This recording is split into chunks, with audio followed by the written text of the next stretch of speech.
Hello बच्चों, चलिए प्रश्न पढ़ते हैं। प्रश्न दिया हुआ है कि नाभिक स्नेहिता का सही क्रम है। तो सबसे पहले बात करें अगर इस प्रश्न में मुख्य अवधारणा की, तो देखो क्या होगी। मुख्य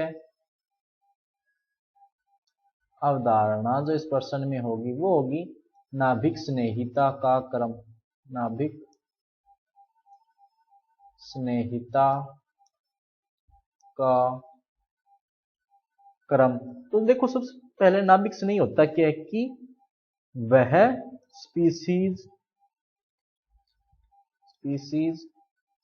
जो धनावेश की ओर आकर्षित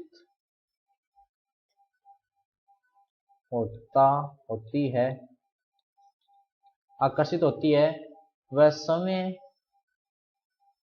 ऋणावेशित होती है।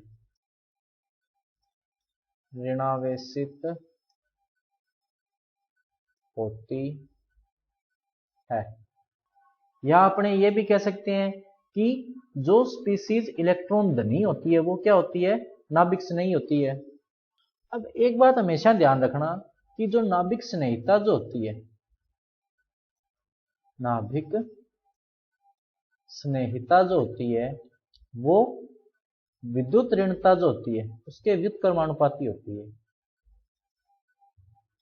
विद्युत ऋणता जो होती है उसके क्या होती है, व्युत्क्रमानुपाती। कहने का मतलब जब विद्युत ऋणता बढ़ती है तो नाभिक स्नेहिता कम होती है, जब विद्युत ऋणता कम होती है तो नाभिक स्नेहिता बढ़ती है। अब अपने को पता है कि फ्लोरीन परमाणु जो सबसे ज्यादा विद्युत ऋणी होता है, उसके बाद में क्लोरीन, उसके बाद में ब्रोमीन और उसके बाद में आयोडीन। ये किसका क्रम है, विद्युत ऋणता का क्रम है। ये किसका क्रम है,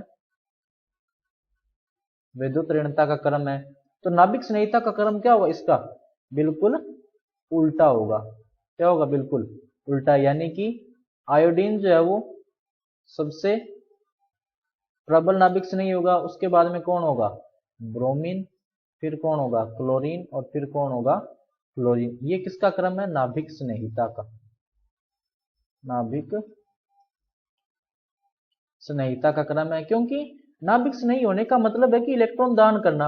अब जब उसकी विद्युत ऋणता ज्यादा है तो वो इलेक्ट्रॉन दान नहीं कर पाएगा, यानी उसके नाभिक स्नेहिता का गुण क्या होगा, कम होगा।